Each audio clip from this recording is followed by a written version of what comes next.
Olá, tudo bem com você? Você ou sua empresa está sofrendo ou conhece alguém que está respondendo uma ação de execução fiscal na Justiça? Se a resposta for sim, esse vídeo ele pode ser bem útil para você. O que é uma execução fiscal? Execução fiscal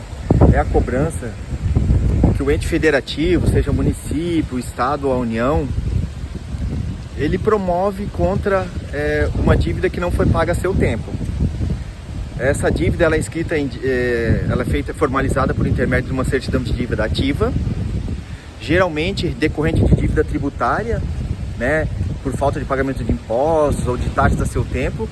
mas ela também decorre às vezes de multas administrativas, de licenças, de aluguéis de bens de uso público ou mesmo de reparação ao erário público que não foram pagos a seu tempo. Formalizada essa CDA, a certidão de dívida ativa, o Estado ele tem até 5 anos para iniciar essa execução, sendo que, não tendo feito nesse prazo, a dívida ela é considerada prescrita e ela não pode mais ser cobrada. Isso é uma questão de ordem pública. Porém, o que eu quero tratar contigo aqui é a questão de quando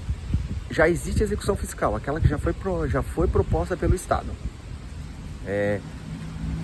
por intermédio da certidão de dívida ativa.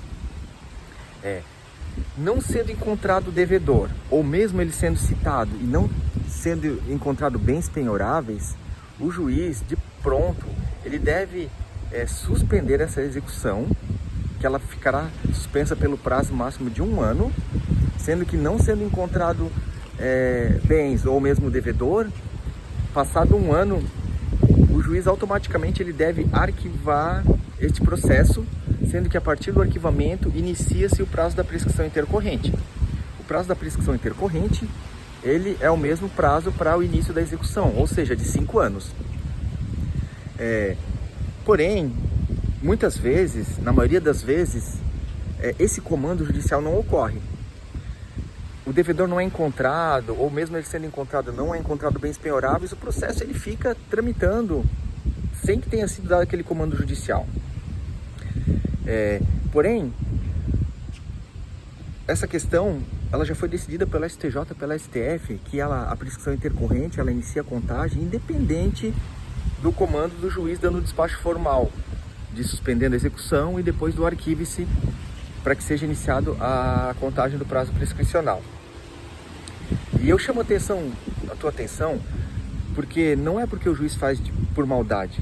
é que as varas da Fazenda Pública, que é onde ocorrem as execuções, elas estão abarrotadas de processos das diversas áreas, diversas matérias. E o juiz, pela grande demanda que tem, é sobre-humano, e também ele não consegue dominar todas as matérias, decorrente das inúmeras leis, portarias, resoluções,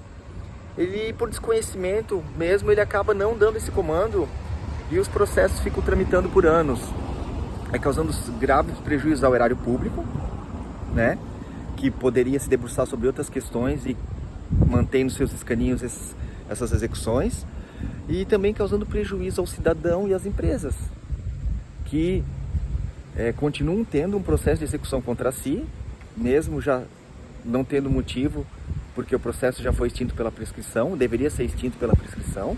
É uma questão de ordem pública, não depende da vontade ou do bom humor do juiz, mas sim é questão de ordem pública. O juiz detectando, ele inclusive deve declarar de ofício a prescrição. Porém, muitas vezes a gente sabe que isso não é possível e cabe ao advogado ele fazer essa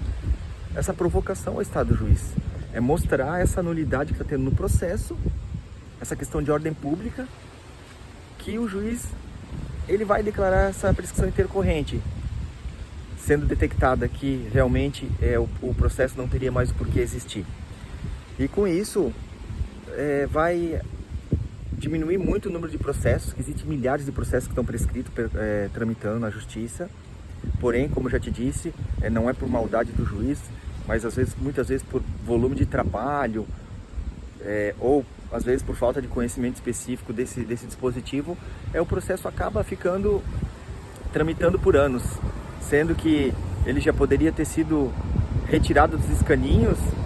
e diminuir os prejuízos para a sociedade em geral e para o cidadão e para a sua empresa, que às vezes fica por anos ali com uma certidão positiva de débito de uma dívida que já não pode mais existir por causa do decurso do prazo. Se essa matéria, essas dicas que eu te passei foram importantes, tu compartilha com quem tu achar que pode ser útil, faz algum comentário, dá um like, ou mesmo faz alguma pergunta, porque esse vídeo não teve intenção de exaurir a matéria, mas só de dar uma noção geral de como é que funciona a questão da prescrição intercorrente. Fico feliz pela tua participação aqui, um forte abraço, uma boa semana, fica com Deus e até uma próxima.